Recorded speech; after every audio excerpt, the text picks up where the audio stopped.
कल कल मिति 28 तरीक ਨੂੰ ਸ਼੍ਰੋਮਣੀ ਅਕਾਲੀ ਦਲ ਅੰਮ੍ਰਿਤਸਰ ਇੱਕ ਵੱਡੀ ਮੀਟਿੰਗ ਤੇ ਰੈਲੀ ਕਰ ਰਿਹਾ ਹੈ ਪਿੰਡ ਬਰਗਾੜੀ ਵਿਖੇ, ਜਿੱਥੇ ਮਹਾਰਾਜ ਗੁਰੂ ਗ੍ਰੰਥ ਸਾਹਿਬ ਦੀਆਂ ਬੇਅਦਬੀਆਂ ਹੋਈਆਂ ਔਰ 2 ਸਿੰਘ ਪੁਲਿਸ ਨੇ ਤੇ ਸਰਕਾਰ ਨੇ ਮਾਰ ਦਿੱਤੇ ਹੈ। ਫਿਰ ਕੋਟਕਪੂਰੇ ਦੇ ਵਿੱਚ ਜਿਹੜੀ ਗੋਲੀ ਚੱਲੀ ਹੈ, ਅਮਨ ਪਸੰਦ ਤਰੀਕੇ ਦੇ ਨਾਲ ਜਿਹੜੀ ਸੰਗਤ ਬੈਠੀ ਸੀ ਉਹਦੇ ਉੱਤੇ ਬਹੁਤ ਜ਼ਾਲਮਾਨਾ ਲਾਠੀਚਾਰਜ ਕੀਤੇ ਗਏ ਹੈ ਤੇ 6 ਸਾਲ ਹੋ ਗਏ ਹੈ। ਸਾਨੂੰ ਸਿੱਖ ਕੌਮ ਨੂੰ ਅਜੇ ਤੱਕ ਇਨਸਾਫ ਨਹੀਂ ਮਿਲਿਆ। ਕੀ ਹਕੂਮਤ ਸਮਝਦੀ ਹੈ ਕਿ ਸਿੱਖ ਇਸ ਮੁਲਕ ਦਾ ਹਿੱਸਾ ਹੈਗੇ ਹੈ ਕਿ ਨਹੀਂ ਹੈ? ਕਿਉਂ ਕਰਕੇ 6 ਸਾਲ ਹੋ ਜਾਣ ਤੇ ਗੁਰੂ ਗ੍ਰੰਥ ਸਾਹਿਬ ਦੀ ਬੇਅਦਬੀ ਹੋ ਜਾਵੇ ਤਾਂ ਫਿਰ ਅਜੇ ਤੱਕ ਕੋਈ ਗ੍ਰਿਫਤਾਰੀ ਬਾਦਲ ਦੀ, ਸੁਖਬੀਰ ਸਿੰਘ ਦੀ, ਸਮੇਤ ਸੈਣੀ ਦੀ ਤੇ ਸਰਸੇ ਸਾਧ ਰਾਮ ਰਹੀਮ ਦੀ ਨਾ ਹੋਏ ਤਾਂ ਅਸੀਂ ਸਮਝਦੇ ਹਾਂ ਕਿ ਸਾਡੇ ਨਾਲ ਇਨਸਾਫ ਸਾਨੂੰ ਨਹੀਂ ਮਿਲ ਰਿਹਾ। ਫਿਰ ਹਾਈ ਕੋਰਟ ਦੇ ਜਿਹੜੇ 3 ਜੱਜ ਹੈ, ਸ਼ੇਖਵਾਤ, ਸਾਗਵਾਨ ਤੇ ਬਜਾਜ, ਉਹਨਾਂ ਨੇ ਇਸ ਮੁਕੱਦਮੇ ਦੀ ਤਫਤੀਸ਼ ਦੇ ਉੱਤੇ ਰੋਕ ਲਾਤੀ ਹੈ ਤੇ ਕਹਿਤਾ ਕਿ 2022 ਦੇ ਵਿੱਚ ਇਹ ਤਫਤੀਸ਼ ਸ਼ੁਰੂ ਹੋਊਗੀ।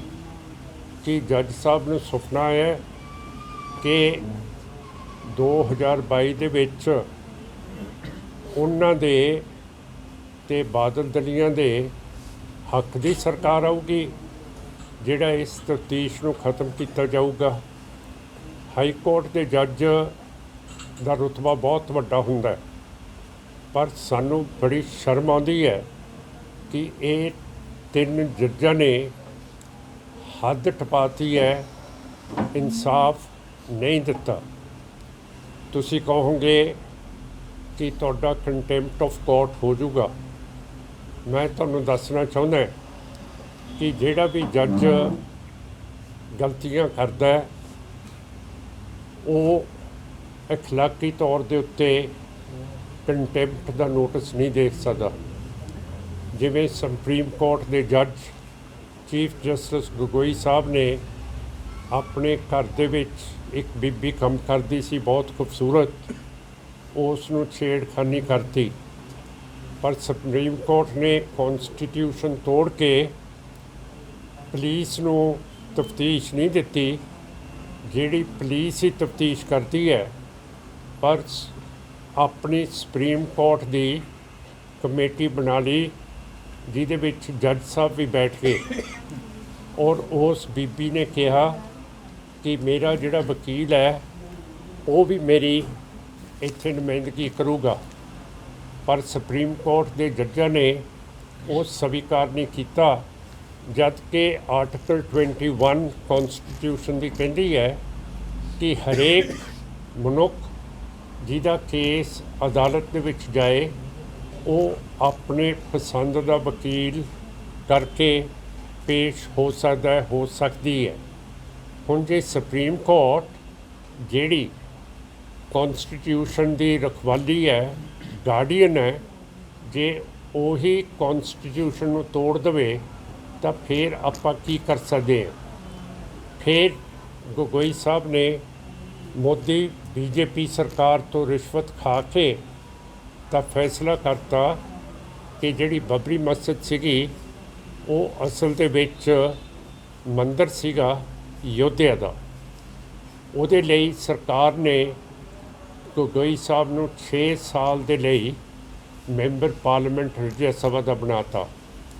ਹੁਣ ਮੇਰਾ ਮਤਲਬ ਹੈ ਕਿ ਜੇ ਸੁਪਰੀਮ ਕੋਰਟ ਦਾ ਚੀਫ ਜਸਟਿਸ ਬਰਾਈਬ ਲੈ ਲੂਗਾ, ਰਿਸ਼ਵਤ ਲੈ ਲੂਗਾ, ਕਾਨੂੰਨ ਨੂੰ ਤੋੜ ਕੇ ਆਪਣੀ ਇਨਕੁਆਇਰੀ ਤਫਤੀਸ਼ ਪੁਲਿਸ ਨੂੰ ਨਹੀਂ ਕਰਨ ਦਊਗਾ, ਤਾਂ ਮੇਰਾ ਮਤਲਬ ਹੈ ਕਿ ਇਹ ਜਿਹੜੇ 3 ਜੱਜ ਹੈ, ਸ਼ਕਾਵਤ ਸਾਹਿਬ, ਸਾਗਵਾਨ ਸਾਹਿਬ, ਬਜਾਜ ਸਾਹਿਬ, ਇਹ ਕਿਹੜੇ ਬਾਗ ਦੀਆਂ ਮੂਲੀਆਂ ਹੈ ਜਿਹੜਾ ਇਹ ਰਿਸ਼ਵਤ ਇਹ ਨਹੀਂ ਲੈਂਦੇ ਹੈਗੇ। ਇਹਨਾਂ ਨੇ ਬਿਲਕੁਲ ਬਾਦਲ ਨੂੰ, ਸੈਣੀ ਨੂੰ ਬਚਾਉਣ ਦੇ ਲਈ ਇਹ ਸਾਰੀਆਂ ਰੋਕਾਂ ਇਸ ਤਫਤੀਸ਼ ਦੇ ਉੱਤੇ ਲਾਈਆਂ ਹੋਈਆਂ। ਅਤੇ ਅੱਜ ਆਪਾਂ ਦੇਖਦੇ ਹਾਂ ਕਿ ਜਿਹੜੀ ਤਫਤੀਸ਼ ਰੋਹਤਕ ਦੇ ਜੇਲ੍ਹ ਦੇ ਵਿੱਚ ਬਜਾਜ ਸਾਹਿਬ ਨੇ ਆਰਡਰ ਕੀਤੀ ਸੀ, ਜਦ ਕਿ ਕੋਈ ਵੀ ਤਫਤੀਸ਼ ਜੇਲ੍ਹ ਦੇ ਵਿੱਚ ਨਹੀਂ ਹੋਇਆ ਕਰਦੀ। ਜਿਹੜਾ ਦੋਸ਼ੀ ਹੁੰਦਾ ਹੈ ਉਹਨੂੰ ਇਕੱਲਾ ਲਿਆ ਕੇ ਉਹਨੂੰ ਇਸ ਤਰ੍ਹਾਂ ਦੀ ਆਸ ਨਾ ਹੋਵੇ ਕਿ ਮੇਰੇ ਬੰਦੇ ਬਾਹਰ ਬੈਠੇ ਹੈ ਜਾਂ ਮੇਰੇ ਕੋਲੇ ਬੈਠੇ ਹੈ, ਉਹਦੀ ਤਫਤੀਸ਼ ਅਤੇ ਇੰਟਰੋਗੇਸ਼ਨ ਹੋਇਆ ਕਰਦੀ ਹੈ। ਜੇਲ੍ਹ ਦੇ ਵਿੱਚ ਹਾਈ ਕੋਰਟ ਨੇ ਨਹੀਂ ਪੂਰੀ ਤਫਤੀਸ਼ ਹੋਣ ਦਿੱਤੀ ਅਤੇ ਖੱਟੜ ਸਾਹਿਬ ਨੇ ਪ੍ਰੇਮੀਆਂ ਕਰਕੇ, ਸਾਧ ਦੇ ਕਰਕੇ ਜੇਲ੍ਹ ਅਫਸਰ ਵੀ ਵਿੱਚ ਵਾੜੇ ਹੋਏ ਸੀਗੇ ਜਦੋਂ ਪੁਲਿਸ ਪੰਜਾਬ ਦੀ ਉਹਦੀ ਤਫਤੀਸ਼ ਅਤੇ ਇੰਟਰੋਗੇਸ਼ਨ ਕਰ ਰਹੇ ਸੀਗੇ। ਸੋ ਜਿਹੜਾ ਰਾਮ ਰਹੀਮ ਨੇ ਆਪਣੇ ਬਿਆਨ ਦਿੱਤੇ ਕਿ ਜਿਹੜੀ ਮੇਰੀ ਕਮੇਟੀ ਹੈ ਉਹਨੂੰ ਜ਼ਿਆਦਾ ਪਤਾ ਹੈ ਕਿਵੇਂ ਕੀ ਗੱਲ ਹੋਈ ਹੈ, ਅਤੇ ਉਸ ਕਮੇਟੀ ਦੇ 2 ਮੈਂਬਰ ਕੱਲ੍ਹ ਸੱਦੇ ਸੀਗੇ ਲੁਧਿਆਣੇ, ਜਿਹੜੇ ਨਹੀਂ ਪੇਸ਼ ਹੋਏ, ਜਿਹਦਾ ਮਤਲਬ ਹੈ ਕਿ ਇਹ ਪ੍ਰੇਮੀ ਅਤੇ ਬਾਦਲ ਅਤੇ ਸੈਣੀ ਇਹ ਸਮਝਦੇ ਹੈ ਕਿ ਅਸੀਂ ਕਾਨੂੰਨ ਤੋਂ ਉੱਤੇ ਹੈਗੇ ਹੈ। ਅਤੇ ਇਹ ਮੈਨੂੰ ਪਹਿਲਾਂ ਵੀ ਸ਼ੰਕਾ ਸੀਗੀ ਕਿ ਇਹਨਾਂ ਦੋਨਾਂ ਨੇ, ਕਮੇਟੀ ਮੈਂਬਰਾਂ ਨੇ ਪੇਸ਼ ਨਹੀਂ ਹੋਣਾ। ਇਹਨਾਂ ਨੇ ਹਾਈ ਕੋਰਟ ਤੋਂ ਕੋਈ ਨਾ ਕੋਈ ਬਹਾਨਾ ਬਣਾ ਕੇ ਬਿਮਾਰ ਪੈ ਜਾਣਾ, ਜਾਂ ਖੱਟੜ ਸਾਹਿਬ ਨੇ ਇਹਨਾਂ ਨੂੰ ਹੌਸਪੀਟਲ 'ਚ ਭੇਜ ਦੇਣਾ। ਅਤੇ ਸਿੱਖਾਂ ਦੇ ਨਾਲ ਜਿਹੜਾ ਮਾਹੌਲ ਹੋ ਰਿਹਾ ਹੈ ਇਹ ਬਹੁਤ ਬੇਇੱਜ਼ਤੀ ਦੀ ਗੱਲ ਹੈ। ਸਿੱਖ ਕੌਮ ਅਤੇ ਕਸ਼ਮੀਰੀ ਇੱਕ ਬਾਰਡਰ ਇਲਾਕੇ ਦੀ ਲੋਕ ਹੈਗੇ ਹੈ, ਦੋਨੋਂ ਸੂਬਿਆਂ ਦੇ ਵਿੱਚ, ਕਿਉਂ ਕਰਕੇ ਇੱਕ ਮੁਸਲਮਾਨ ਨੇ, ਦੂਜਾ ਸਿੱਖ ਨੇ, ਅਤੇ ਹਿੰਦੂਤਵਾ ਦਾ ਜ਼ੋਰ ਬਹੁਤ ਜ਼ਿਆਦਾ ਹੋ ਗਿਆ। ਇਸ ਤਰ੍ਹਾਂ ਬਾਰਡਰ ਦੇ ਲੋਕਾਂ ਦੇ ਨਾਲ ਅਨਿਆਏ ਕਰਨਾ, ਇਨਸਾਫ 6 ਸਾਲ ਤੋਂ ਨਾ ਮਿਲਣਾ, ਫਿਰ ਸੁਖਬੀਰ ਸਿੰਘ ਡਰਾ ਰਿਹਾ ਹੈ ਕਿ ਅਸੀਂ ਜੇਲ੍ਹ ਭਰ ਦਾਂਗੇ। ਸੁਖਬੀਰ ਸਿੰਘ ਜੀ, ਤੁਸੀਂ ਜੇਲ੍ਹ ਤਾਂ ਭਰ ਦੋਗੇ, ਪਰ ਜਿਹੜੇ ਤੁਹਾਡੇ ਬੰਦੇ ਜੇਲ੍ਹ ਦੇ ਵਿੱਚ ਜਾਣਗੇ ਉਹਨਾਂ ਦੀ ਸੁਰੱਖਿਆ ਕਿਵੇਂ ਕਰਾਉਂਗੇ? ਕਿਉਂ ਕਰਕੇ ਜੇਲ੍ਹ ਵਾਲੇ ਜਿਹੜੇ ਗਏ ਹੈ ਉਹ ਤੁਹਾਡੇ ਅਤੇ ਬਾਦਲ ਦੀ ਸਰਕਾਰ ਕਰਕੇ ਗਏ ਹੈ, ਜਿਹੜਾ ਤੁਸੀਂ ਹੈਰੋਇਨ ਅਤੇ ਗੋਲੀਆਂ ਅਤੇ ਰੇਤਾ ਅਤੇ ਸਾਰੀਆਂ ਚੀਜ਼ਾਂ ਤੁਸੀਂ ਵੇਚਦੇ ਰਹੇ ਹੋ। ਉਹਨਾਂ ਨੇ ਤਾਂ ਬਾਦਲ ਦਰਿਆ ਦੀ ਖੱਲ ਲਾ ਕੇ ਰੱਖ ਦੇਣੀ ਹੈ। ਅਤੇ ਸੁਖਬੀਰ ਸਿੰਘ ਨੂੰ ਪਤਾ ਹੋਣਾ ਚਾਹੀਦਾ ਹੈ ਕਿ ਕਾਨੂੰਨ ਉਹਦੇ ਤੋਂ ਉੱਤੇ ਹੈ ਅਤੇ ਉਹਨੂੰ ਪਕੜਿਆ ਜਾਣਾ ਪਊਗਾ। ਅਤੇ ਜੇ ਉਹ ਬੰਦੇ ਦਾ ਪੁੱਤ ਹੈ ਅਤੇ ਉਹ ਸਮਝਦਾ ਹੈ ਕਿ ਜੇਲ੍ਹ ਨਹੀਂ ਜਾਣਾ ਚਾਹੀਦਾ, ਫਿਰ ਜਿਹੜੀ ਉਹਦੀ ਸਿਕਿਉਰਿਟੀ ਸੈਂਟਰ ਦੀ CRP ਨਾਲ ਹੋਰ ਦਸਤਿਆਂ ਨਾਲ ਲੱਦੀ ਹੋਈ ਹੈ, ਅਤੇ ਉਹਨੂੰ ਛੱਡ ਦੇਵੇ। ਉਹਨੂੰ ਕਾਹਦਾ ਡਰ ਹੈ? ਜੇ ਉਹ ਹੋਮ ਮਿਨਿਸਟਰ ਹੈ, ਉਹਨੇ ਗੁਰੂ ਗ੍ਰੰਥ ਸਾਹਿਬ ਦੀ ਬੇਅਦਬੀ ਕਰਾਈ ਹੈ, ਉਹਦੇ ਬਾਪ ਨੇ ਕਰਾਈ ਹੈ, ਉਹਦੇ ਆਰਡਰਾਂ ਦੇ ਉੱਤੇ ਸੈਣੀ ਨੇ ਕੀਤੀ ਹੈ, ਅਤੇ ਪਿੱਛੇ ਸੌਦਾ ਸਾਧ ਦਾ ਸਾਰਾ ਹੱਥ ਹੈ, ਕੰਸਪੀਰੇਸੀ ਹੈ। ਤਾਂ ਫਿਰ ਇਹਦੇ ਨਾਲ ਕਿਵੇਂ ਤੁਸੀਂ ਸੁਖਬੀਰ ਸਿੰਘ ਜੀ ਬਚ ਸਕੋਗੇ? ਬੇਸ਼ੱਕ ਤੁਸੀਂ ਹੁਣ ਬਚ ਜਾਓ, ਪਰ ਕੱਲ੍ਹ ਨੂੰ ਸਿੱਖਾਂ ਨੇ ਤੁਹਾਡਾ ਪਿੱਛਾ ਨਹੀਂ ਛੱਡਣਾ। ਕਿਉਂ ਕਰਕੇ ਜਿਹੜਾ ਵੀ ਬੇਅਦਬੀ ਕਰਦਾ ਮਹਾਰਾਜ ਦੀ, ਉਸ ਦਾ ਪਿੱਛਾ ਸਿੱਖ ਕਦੇ ਛੱਡਦੇ ਨਹੀਂ ਹੈ। ਅੱਜ ਨਹੀਂ ਤਾਂ ਕੱਲ੍ਹ ਨੂੰ ਤੁਹਾਨੂੰ ਫੜ ਲੈਣ।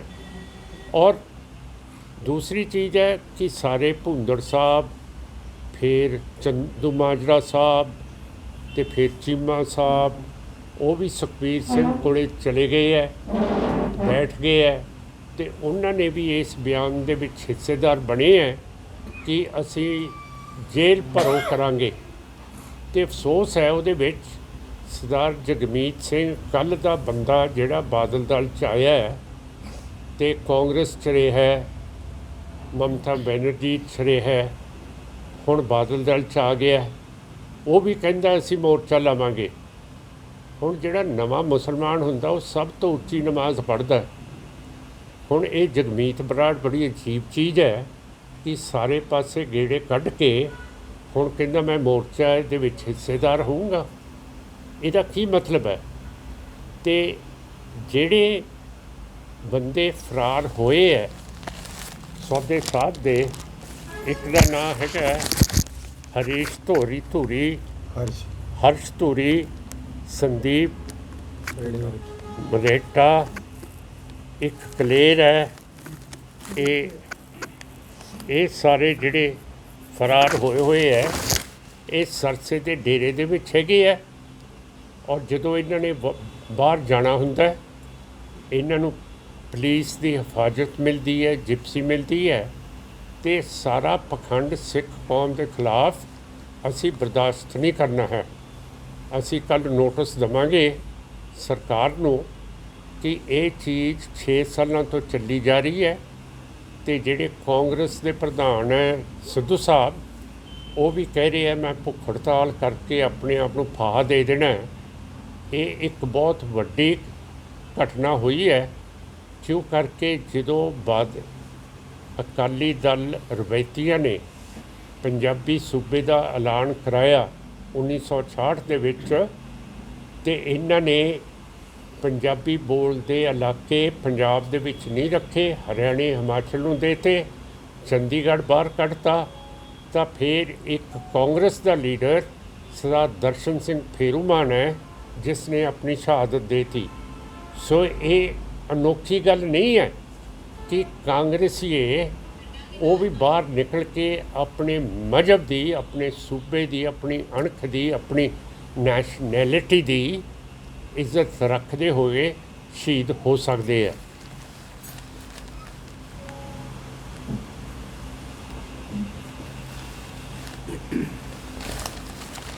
ਸੋ ਕੱਲ੍ਹ ਸਾਡਾ ਇਹ ਮੋਰਚੇ ਦਾ ਰੈਲੀ ਹੈ ਅਤੇ ਆਪ ਨੂੰ ਮੈਂ ਨਿਮਰਤਾ ਸਹਿਤ ਬੇਨਤੀ ਕਰਦਾ ਕਿ ਤੁਸੀਂ ਜ਼ਰੂਰ ਆਇਓ। ਅਤੇ ਕਿਸਾਨ ਮੋਰਚਾ ਉਹਨਾਂ ਨੂੰ ਵੀ ਮੈਂ ਕਹਿੰਦਾ ਕਿ ਇਸ ਮੋਰਚੇ ਦਾ ਨਾਂ ਹੈਗਾ ਪੰਥ ਗ੍ਰੰਥ ਅਤੇ ਕਿਸਾਨ ਬਚਾਓ ਰੈਲੀ ਹੈ। ਉਹਨਾਂ ਨੇ ਜਿਹੜੀ ਰੈਲੀ ਕਰਨੀ ਹੈ ਉਹਦੇ ਵਿੱਚ ਪੰਥ ਦੇ ਝੰਡੇ ਜ਼ਰੂਰ ਹੋਣੇ ਚਾਹੀਦੇ ਹੈ। ਕੱਲ੍ਹ ਵੀ ਜਿਹੜੇ ਰੈਲੀ ਦੇ ਲਈ ਬਰਗਾੜੀ ਆਉਣਗੇ ਉਹਨਾਂ ਦੇ ਕੋਲ ਵੀ ਪੰਥ ਦੇ ਝੰਡੇ ਹੋਣੇ ਚਾਹੀਦੇ ਹੈ, ਜਿਹਦਾ ਪਤਾ ਲੱਗੇ ਕਿ ਬੇਸ਼ੱਕ ਸਿੱਖ ਦਬੀ ਕੁਚਲੀ ਕੌਮ ਇੰਡੀਆ ਦੇ ਵਿੱਚ ਵਸ ਰਹੀ ਹੈ, ਪਰ ਤਾਂ ਵੀ ਉਹਨਾਂ ਦਾ ਹੌਸਲਾ ਹੈਗਾ ਕਿ 26 ਜਨਵਰੀ ਨੂੰ ਉਹ ਰੈੱਡ ਫੋਰਟ ਲਾਲ ਕਿਲ੍ਹੇ 'ਤੇ ਨਿਸ਼ਾਨ ਸਾਹਿਬ ਚੜ੍ਹਾ ਦਿੰਦੇ ਆ। ਸੋ ਇਹ ਸਾਡੀ ਬੇਨਤੀ ਹੈ ਕਿ ਤੁਸੀਂ ਜ਼ਰੂਰ ਆਇਓ। ਪਰ ਹੁਣ 147 ਦਿਨ ਹੋ ਗਏ ਹੈ ਜਿੰਨੇ ਵੀ ਮੋਰਚੇ ਲੱਗਦੇ ਹੈ ਉਹਦੇ ਵਿੱਚ ਖਾਸ ਡੱਬੀ ਵਾਲੀਆਂ ਨਿਊਜ਼ਸ ਲੱਗਦੀਆਂ ਕਿ 147 ਦਿਨ ਹੋ ਗਏ ਹੈ। ਪਰ ਬੜੇ ਅਫਸੋਸ ਦੀ ਗੱਲ ਹੈ ਕਿ ਜਿਹੜੀ ਅੰਗਰੇਜ਼ੀ ਪ੍ਰੈਸ ਹੈ ਇਹਦੇ 'ਚ ਵੀ ਮਤਸਵੀ ਫਰਕ ਪੈ ਗਿਆ ਹੈ ਅਤੇ ਇਹ ਸਾਡੀ ਖਬਰ ਨਹੀਂ ਲਾਉਂਦੇ। ਅਤੇ ਜਿਹੜੇ ਸਿੱਖਾਂ ਦੇ ਨਾਂ ਹੁੰਦੇ ਹੈ ਕੌਮੀ, ਅੱਗੇ ਸਿੰਘ ਨਹੀਂ ਲਾਉਂਦੇ, ਸਿਰਫ ਅਮਰਿੰਦਰ ਕਹਿ ਦਿੰਦੇ ਹੈ, ਚਰਨ ਕਹਿ ਦਿੰਦੇ ਹੈ, ਚੰਨੀ ਕਹਿ ਦਿੰਦੇ ਹੈ। ਅਤੇ ਫਿਰ ਨਰਿੰਦਰ ਕਿਉਂ ਨਹੀਂ ਕਹਿੰਦੇ ਹੈਗੇ ਮੋਦੀ ਨੂੰ, ਸਿਰਫ ਨਰਿੰਦਰ ਕਹਿ ਦਿਆ ਕਰਨ। ਅਤੇ ਹੋਰ ਜਵਾਹਰ ਲਾਲ ਨਹਿਰੂ ਨੂੰ ਜਵਾਹਰ ਕਹਿ ਦਿਆ ਕਰਨ। ਅੱਗੇ ਕੁਛ ਕਰਨ ਦੀ ਲੋੜ ਹੀ ਨਹੀਂ ਹੈ। ਤੁਹਾਨੂੰ ਨਿੱਛਾਂ ਆ ਗਈਆਂ, ਫਿਰ ਇਹ ਹੁਣ ਬੰਦ ਕਰਦਾ ਮੈਂ। ਕਿੰਨੇ ਯਾਦ ਕੀਤਾ ਤੁਹਾਨੂੰ? ਹਾਂ ਹੈਗੇ ਆ ਤੁਹਾਡੇ ਪ੍ਰੇਮੀ। ਚਲੋ ਜੀ, ਫਿਰ ਹੁਣ ਤੁਸੀਂ ਪੁੱਛ ਸਕਦੇ ਹੋ ਮੈਨੂੰ। ਮਾਨ ਸਾਹਿਬ, ਇੱਕ ਤੁਸੀਂ 2 ਦਿਨ ਹੋ ਗਏ ਚਰਨਜੀਤ ਸਿੰਘ ਚੰਨੀ ਨੂੰ ਮਿਲ ਕੇ ਆਏ ਆ, ਪੰਜਾਬ ਦੇ ਮੁੱਖ ਮੰਤਰੀ, ਕੁਝ ਡਾਕੂਮੈਂਟ ਲੈ ਕੇ ਗਏ ਸੀ ਨਾਲ। ਹਾਂਜੀ ਹਾਂਜੀ। ਕੀ ਸੀ ਡਾਕੂਮੈਂਟ ਤੇ ਕਿਆ ਉਹਦੇ ਸੀਗਾ ਕਿ ਇਹ ਜਿਹੜੇ 25 ਸਾਲਾਂ ਤੋਂ ਸਿੱਖ ਫੜ ਕੇ ਜੇਲ੍ਹਾਂ 'ਚ ਦਿੱਤੇ ਗਏ ਹੈ ਉਹਨਾਂ ਦੀ ਰਿਹਾਈ ਹੋਣੀ ਚਾਹੀਦੀ ਹੈ, ਅਤੇ ਬਰਗਾੜੀ ਦੀ ਬੇਅਦਬੀ ਦਾ ਫੈਸਲਾ ਹੋਣਾ ਚਾਹੀਦਾ ਹੈ, ਅਤੇ ਸਿੱਖਾਂ ਨੂੰ ਇਨਸਾਫ ਮਿਲਣਾ ਚਾਹੀਦਾ ਹੈ। ਇਹ ਸਾਰਾ ਕੁਛ ਲਿਖਿਆ। ਉਹਨਾਂ ਨੇ ਤਾਂ ਭਰੋਸਾ ਦਿੱਤਾ ਸੀ, ਪਰ ਅਜੇ ਤੱਕ ਐਕਸ਼ਨ ਨਹੀਂ ਹੋਇਆ ਹੈਗਾ। ਅਜੇ ਸਾਡੇ ਬੰਦੀ ਅਜੇ ਛੱਡੇ ਨਹੀਂ ਹੈ। ਮਾਨ ਸਾਹਿਬ, ਜਦੋਂ ਪਹਿਲੀ ਵਾਰੀ ਬਰਗਾੜੀ ਮੋਰਚਾ ਲੱਗਾ ਸੀਗਾ ਤਾਂ ਉਸ ਵੇਲੇ ਅਨੇਕਾਂ ਸਿੱਖ ਜਥੇਬੰਦੀਆਂ ਔਰ ਹੋਰ ਜਿਹੜੀਆਂ ਜਥੇਬੰਦੀਆਂ ਸੀ ਉਹਨਾਂ ਨੇ ਸਾਥ ਦਿੱਤਾ ਸੀ, ਪਰ ਇਸ ਵਾਰ ਜਦੋਂ ਹੁਣ ਤੁਸੀਂ 1 ਜੂਨ ਤੋਂ ਲਗਭਗ 5 ਮਹੀਨੇ ਹੋ ਗਏ ਤੁਹਾਡਾ ਜਿਹੜਾ ਨਵੇਂ ਰੂਪ ਵਿੱਚ ਜਿਹੜਾ ਬਰਗਾੜੀ ਵਿੱਚ ਮੋਰਚਾ ਚੱਲ ਰਿਹਾ, ਜਿਸ ਵਿੱਚ 5 ਸਿੰਘ ਰੋਜ਼ਾਨਾ ਜਿਹੜੇ ਗ੍ਰਿਫਤਾਰੀ ਦਿੰਦੇ ਆ, ਪਰ ਇਸ ਵਾਰ ਬੜੀ ਦੁੱਖ ਦੀ ਗੱਲ ਹੈ ਕਿ ਹੋਰ ਕੋਈ ਵੀ ਜਥੇਬੰਦੀ ਤੁਹਾਡੇ ਨਾਲ ਸ਼ਾਮਿਲ ਨਹੀਂ ਹੋ ਰਹੀ। ਉਹਨਾਂ ਦੀ ਮਰਜ਼ੀ ਹੁੰਦੀ ਹੈ ਜੀ ਕਿ ਇਹ ਸ਼ਾਮਲ ਹੋਣਾ ਹੈ ਕਿ ਨਹੀਂ। ਇਹਨਾਂ ਜਥੇਬੰਦੀਆਂ ਨੇ ਕਈਆਂ ਨੇ ਇਲੈਕਸ਼ਨ ਵੀ ਬਾਇਕਾਟ ਕਰਾਤੇ ਸੀਗੇ, ਔਰ ਬਾਇਕਾਟ ਕਰਾਉਣ ਦੇ ਨਾਲ ਇਹ ਜਥੇਬੰਦੀਆਂ ਨੇ ਆਪਣੇ ਮਿਲੀਟੈਂਟ ਲੀਡਰਸ ਮਰਵਾਤੇ ਸੀਗੇ ਬਿਆਨ ਸਿੰਘ ਨੂੰ ਲਿਆ ਕੇ।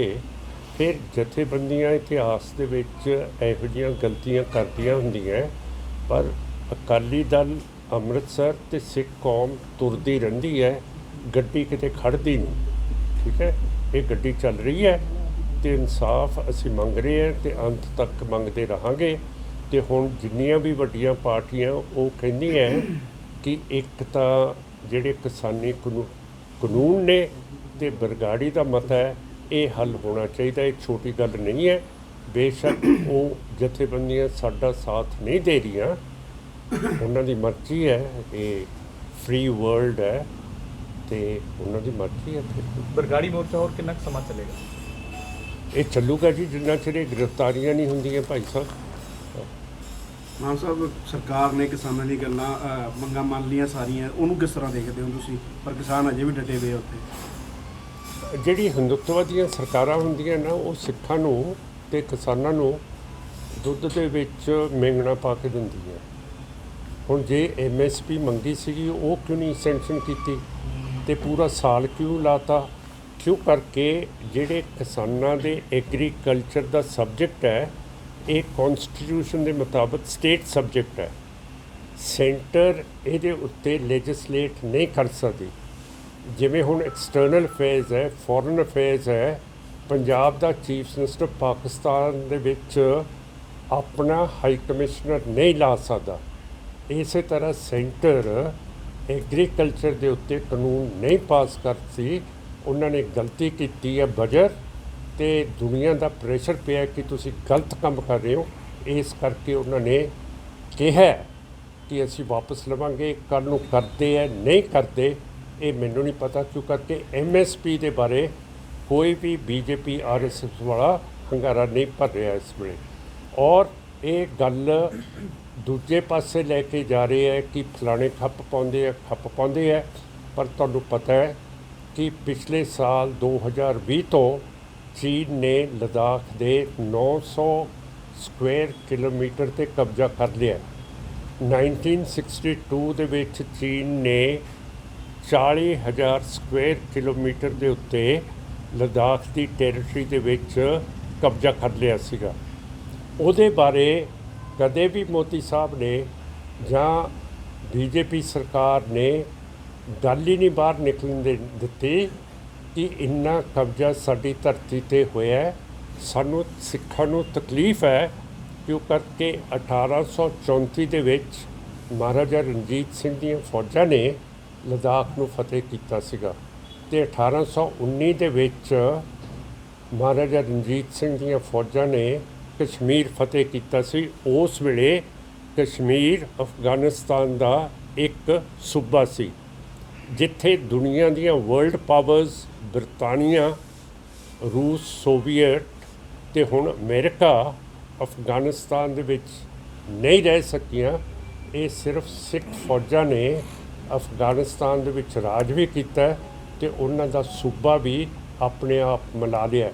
ਪਰ ਅੱਜ ਸਿੱਖਾਂ ਤੋਂ ਬਗੈਰ ਸਾਨੂੰ ਸ਼ਰਮ ਆਉਂਦੀ ਹੈ ਕਿ ਕਸ਼ਮੀਰ ਦੀ ਧਰਤੀ ਪਾਕਿਸਤਾਨ ਕੋਲੇ ਵੀ ਹੈ, ਇੰਡੀਆ ਕੋਲੇ ਵੀ ਹੈ ਤੇ ਚੀਨ ਕੋਲੇ ਵੀ ਹੈ, ਜਿਹੜੀ ਬਹੁਤ ਸ਼ਰਮ ਦੀ ਗੱਲ ਹੈ। ਨਾ ਪਾਕਿਸਤਾਨ ਨਾ ਇੰਡੀਆ ਇਹਨੂੰ ਇੱਕ ਬਣਾ ਕੇ ਜਿਹੜਾ ਅਸੀਂ ਦਿੱਤਾ ਸੀ ਉਹ ਰੱਖ ਸਕੇ। 2017 ਵਿੱਚ ਕਾਂਗਰਸ ਪਾਰਟੀ ਨੇ ਮੁੱਦਾ ਬਣਾਇਆ ਸੀ ਬੇਅਦਬੀ ਮਾਮਲੇ ਨੂੰ, ਔਰ ਇਸੇ ਨੂੰ ਲੈ ਕੇ ਸੱਤਾ ਵਿੱਚ ਆਈ ਸੀ ਔਰ 6 ਮਹੀਨਿਆਂ ਦੇ ਵਿੱਚ ਜਿਹੜਾ ਇਸ ਮਾਮਲੇ ਨੂੰ ਹੱਲ ਕਰਨ ਦਾ ਵਾਅਦਾ ਕੀਤਾ ਸੀ, ਪਰ 4.5 ਸਾਲ ਬੀਤ ਗਏ। ਹੁਣ 2022 ਵਿੱਚ ਲੱਗਦਾ ਕਿ ਫਿਰ ਇਸ ਨੂੰ ਇੱਕ ਵਾਰ ਦੁਬਾਰਾ ਮੁੱਦਾ ਬਣਾ ਕੇ ਇਹ ਲੋਕਾਂ ਵਿੱਚ ਜਾਣਾ ਚਾਹੁਣ ਦੀ ਕੋਸ਼ਿਸ਼ ਇਹ ਕਰੂਗੀ ਜੀ, ਪਰ ਹੁਣ ਲੋਕ ਪਛਾਣ ਗਏ ਹੈ ਤੇ ਬਹੁਤ ਭਾਰੀ ਸਜ਼ਾ ਮਹਾਰਾਜ ਪਟਿਆਲੇ ਨੂੰ ਮਿਲੀ ਹੈ ਕਿ ਲੋਕਾਂ ਦੇ ਪ੍ਰੈਸ਼ਰ ਕਰਕੇ ਉਹਨਾਂ ਨੂੰ ਚੀਫ ਮਿਨਿਸਟਰ ਤੋਂ ਹਟਾਇਆ ਗਿਆ ਤੇ ਅੱਜ ਉਹਨਾਂ ਦੀ ਨਾ ਕੋਈ ਪਾਰਟੀ ਹੈ, ਨਾ ਉਹ ਕਹਿ ਸਕਦੇ ਆ ਫਲਾਣਾ ਐਮਐਲਏ ਮੇਰੇ ਨਾਲ ਹੈਗਾ, ਸਾਰੇ ਛੱਡ ਕੇ ਚਲੇ ਗਏ ਹੈ। ਇਸੇ ਤਰ੍ਹਾਂ ਇਹ ਬਹੁਤ ਵੱਡਾ ਮੁੱਦਾ ਬਣਨਾ ਹੈਗਾ ਇਲੈਕਸ਼ਨਾਂ ਦਾ। ਨਾ ਆਮ ਆਦਮੀ ਪਾਰਟੀ ਤੇ ਇਹਦੇ ਉੱਤੇ ਕਰ ਰਹੀ ਹੈ, ਨਾ ਫਿਰ ਬੀਜੇਪੀ ਆਰਐਸਐਸ ਕਰ ਰਹੀ ਹੈ, ਨਾ ਹੋਰ ਕਰ ਰਹੀ ਹੈ, ਤੇ ਕਾਂਗਰਸ ਵੀ ਅਜੇ ਦਾ ਲਾ ਰਹੀ ਹੈ, ਜਦ ਕਿ ਉਹਨਾਂ ਦੇ ਪ੍ਰਧਾਨ ਕਹਿੰਦੇ ਹੈ ਕਿ ਡਰੱਗਸ ਦਾ ਮਸਲਾ ਤੇ ਬਰਗਾੜੀ ਦਾ ਮਸਲਾ ਸਭ ਤੋਂ ਉੱਤੇ ਹੈ ਜੇ ਕਾਂਗਰਸ ਨੇ ਇਲੈਕਸ਼ਨ ਦੇ ਮੈਦਾਨ ਦੇ ਵਿੱਚ ਵੜਨਾ। ਇਹ ਪ੍ਰਧਾਨ ਸਾਹਿਬ ਨੂੰ ਉਹਨਾਂ ਦੇ ਨੂੰ ਲਾਸਟਲੇ ਅਖੀਰਲੇ 6 ਮਹੀਨਿਆਂ 'ਚ ਹੀ ਕਿਉਂ ਯਾਦ ਆਇਆ? ਉਹ ਪਹਿਲਾਂ 4.5 ਸਾਲ ਉਹ ਵੀ ਤਾਂ ਕੈਬਨਿਟ ਦੇ ਵਿੱਚ ਸੀਗੇ। ਕੌਣ? ਕੈਪਟਨ ਜਿਹੜੇ ਆਪਣਾ ਨਵਜੋਤ ਸਿੰਘ ਸਿੱਧੂ। ਉਸ ਸਮੇਂ 'ਚ ਹੁਣ ਇੱਕ ਹੀ ਬੰਦੇ ਤੇ ਇਹਨਾਂ ਨੇ ਟਾਲਾ ਪਾ ਕੇ ਉਦੋਂ ਤਾਂ ਕਰਤਾ ਕਿ ਕਾਂਗਰਸ ਐਮਐਲਏ, ਜਦੋਂ ਐਮਐਲਏ ਸੀਗੇ, ਜਦੋਂ ਕੈਪਟਨ ਸਾਹਿਬ ਨੇ ਇਲੈਕਸ਼ਨਾਂ ਤੋਂ ਪਹਿਲਾਂ ਸਹੁੰ ਚੱਕ ਲਈ ਸੀ ਗੁਟਕਾ ਸਾਹਿਬ ਚੱਕ ਕੇ ਕਿ ਮੈਂ ਆਉਂਦਿਆਂ ਹੀ ਇਹ ਬਾਦਲਾਂ ਨੂੰ ਅੰਦਰ ਦਿਊਂਗਾ, ਤੇ ਫਿਰ ਜਦੋਂ ਕੈਪਟਨ ਸਾਹਿਬ ਚੀਫ ਮਿਨਿਸਟਰ ਬਣ ਗਏ ਫਿਰ ਉਹਨਾਂ ਦਾ ਫਰਜ਼ ਸੀਗਾ ਕਿ ਉਹ ਗੱਲ ਕਰਦੇ। ਮੈਂ ਸਿੱਧੂ ਸਾਹਿਬ ਨੂੰ ਬਚਾਉਣ ਦੀ ਗੱਲ ਨਹੀਂ ਕਰਦਾ, ਪਰ ਐਮਐਲਏ ਗੱਲਾਂ ਨਹੀਂ ਕਰਦੇ ਜਦੋਂ ਚੀਫ ਮਿਨਿਸਟਰ ਨੇ ਇੱਕ ਮੁੱਦਾ ਚੱਕਿਆ ਹੋਵੇ। ਮਾਨ ਸਾਹਿਬ 2022 ਆ ਰਿਹਾ, ਚੋਣਾਂ ਨੂੰ ਲੈ ਕੇ ਸ਼੍ਰੋਮਣੀ ਅਕਾਲੀ ਦਲ ਅੰਮ੍ਰਿਤਸਰ ਇਸ ਵਾਰ ਚੋਣਾਂ ਲੜੂਗਾ? ਤੇ ਹੋਰ ਮੈਦਾਨ ਸਾਡੇ ਲਈ ਖੁੱਲ੍ਹਾ, ਹੋਰ ਕਿਸੇ ਦੇ ਕੋਲੇ ਨਾ ਤਾਂ ਡਰੱਗਸ ਦਾ ਇਸ਼ੂ ਹੈਗਾ, ਨਾ ਬਰਗਾੜੀ ਦਾ ਹੈਗਾ। ਤੁਸੀਂ ਵੀ ਸਾਡੇ ਨਾਲ ਆ ਜਾਓ, ਦੱਸੋ ਕੋਈ ਕਿਸੇ ਨੂੰ ਟਿਕਟ ਚਾਹੀਦੀ ਹੋਵੇ ਤੇ ਅਸੀਂ ਤੁਹਾਨੂੰ ਨਿਹਾਲ ਕਰ ਦਾਂਗੇ।